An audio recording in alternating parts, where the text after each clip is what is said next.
Fala, brasileirada do QI 83, como vocês estão? Espero que vocês estejam bem aí.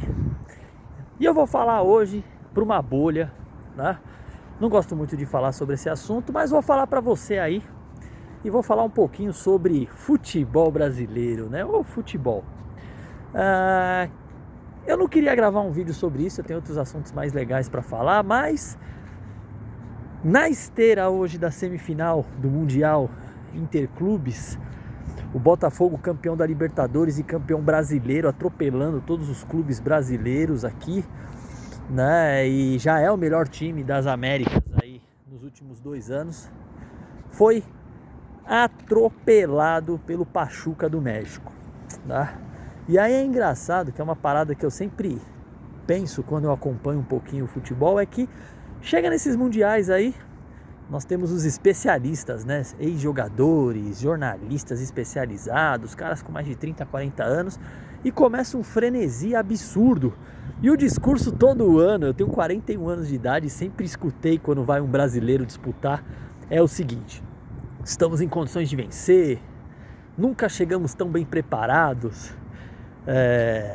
o time europeu não fica muito atrás do brasileiro não.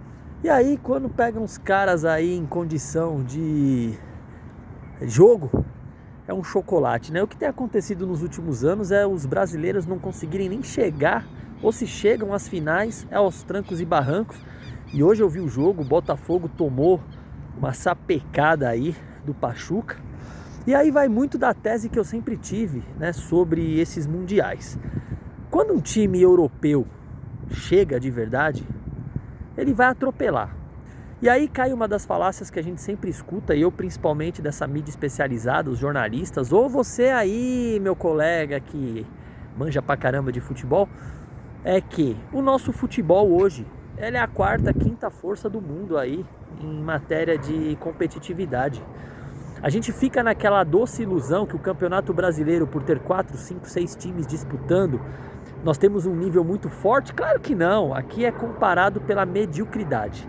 É a mesma coisa eu disputar um campeonato do meu bairro e achar que meu time tem condição de enfrentar o próprio Botafogo, porque o campeonato do meu bairro é super disputado, o nível técnico é alto. Não tem nada a ver, né? Eu acho que a gente fica com uma cegueira nesse ponto em acreditar que nós já fomos os maiores jogadores do planeta em quesito futebol, disputando, e em quesito jogador, né? Só você ver aí a quantidade de jogadores irrelevantes que compõem a nossa seleção brasileira, e a gente fica na dependência de um cara que tem quase 32, 33 anos e já passou seu auge técnico. Mas é aquilo, a gente vive numa bolha, né, intelectual, e esses jornalistas, eles precisam, principalmente os jornalistas esportivos, eles precisam vender algo extraordinário, como se o nosso futebol brasileiro ainda fosse, para se manterem relevantes, e o produto futebol ainda está em alta no país. Hoje nós somos exportadores de pé de obra. O que eu quero dizer? Hoje a gente exporta um talento bruto que é lapidado e é condicionado a níveis europeus, tá? Eu acho que ultimamente até isso a gente deixou a desejar. Eu tenho aí 41 anos, eu vi diversos craques no futebol brasileiro. Eu sou da época que um artilheiro do Campeonato Brasileiro, ele acabava com 30, 35 gols. E no final da temporada ia a rodo para a Europa, né? Quem tem a minha faixa de idade sabe o que eu estou falando. Vasco de 97, Corinthians de 98, 99, Palmeiras de 93, 94, a própria Portuguesa, finalista aí do Campeonato Brasileiro de 96. Então quem tem mais ou menos a minha idade sabe o que eu estou falando em matéria de qualidade. E hoje em dia o nosso futebol brasileiro é medido pela mediocridade, mas os iludidos, que são vocês aí do outro lado, torcedores, que ainda acreditam que o nosso futebol tem alguma relevância no mundo, fica evidente quando a gente vai para esses mundiais. E eu tenho uma tese que cada vez se confirma mais quando um brasileiro vai e passa vergonha, como o Botafogo passou hoje. Os times brasileiros, eles ganharam por várias características que não foram dentro de campo. Eu acho que o último time que ganhou legitimamente, jogando bola, batendo de igual para igual, e atropelando em nível técnico dentro de campo foi o São Paulo da época do Barcelona e do Milan, que tinha um timaço os dois, e o São Paulo bateu de frente. Se a gente pegar depois dali, os brasileiros que venceram essa conquista foram por acaso, cara. Foi na mais pura sorte, ou às vezes os times europeus não eram já os melhores, e mesmo assim, quem sempre eram os melhores jogadores? Os goleiros. Tá? É só você ver o que o Rogério Ceni fez contra o Liverpool em 2006, né, se eu não me engano, fechando o gol. Em 2005 o Inter, 2005 ou 2007, não lembro, o Inter pegou o Barcelona e o Barcelona veio quebrado aí, sem o seu trio de ataque completo, né, e acabou ganhando lá com um contra-ataque. O Corinthians em 2012, quando foi campeão, pegou o Chelsea não era nem o melhor time da Europa, o Chelsea veio aos trancos e barrancos aí, eliminando os grandes e acabou sendo campeão, né? Lembra do Once Caldas, campeão da Libertadores aqui? O Chelsea no ano que o Corinthians foi campeão foi igualzinho, e ainda na final o melhor jogador com defesas milagrosas foi o Cássio, para você ver a disparidade técnica e de força dos times, né? Depois aí veio Grêmio, Santos. Quem se lembra quando veio em condição de igualdade o Santos com o Barcelona do Messi, quanto foi? Né? O Real Madrid contra o Grêmio. Então eu tenho uma tese que assim, para um time brasileiro ganhar, o time europeu tem que estar em má fase técnica, tem que dar tudo errado naquele dia para o europeu, e o brasileiro, o time brasileiro está num dia iluminado, estrelado e de grande milagre para conseguir vencer. Né, o Grêmio, quando perdeu do Real Madrid, o Real Madrid nem suou a camisa.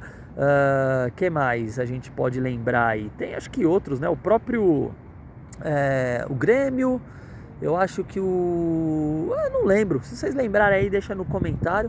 Mas o Fluminense contra o Manchester City, né? Que foi aquele massacre, e aí a imprensa dizendo que os primeiros 40 segundos do Fluminense foram maravilhosos. Eu dou risada porque assim, a gente tá num nível, né, de enganação aí das pessoas, né, dos especialistas muito grandes, que querem te fazer acreditar que ainda a gente tem alguma relevância em alguma coisa, e infelizmente não. E a gente já perdeu essa relevância no futebol, é só ver aí o hiato que a gente não chega numa final de Copa do Mundo há décadas.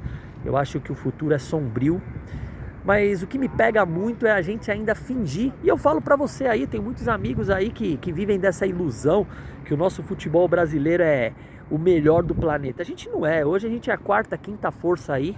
Se a gente pegar o campeonato inglês, espanhol, italiano, né, com muita força aí a gente bota aí o francês, o alemão ainda na frente do brasileiro.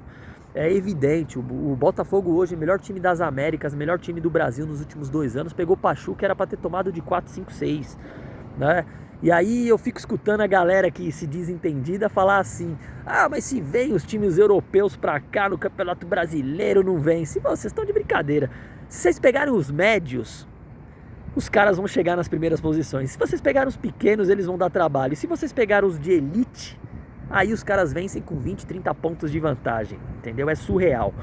Eu acho que o grande problema do nosso futebol é esse: a gente não cair na real, não ter a humildade que nós não somos mais o que nós éramos no passado.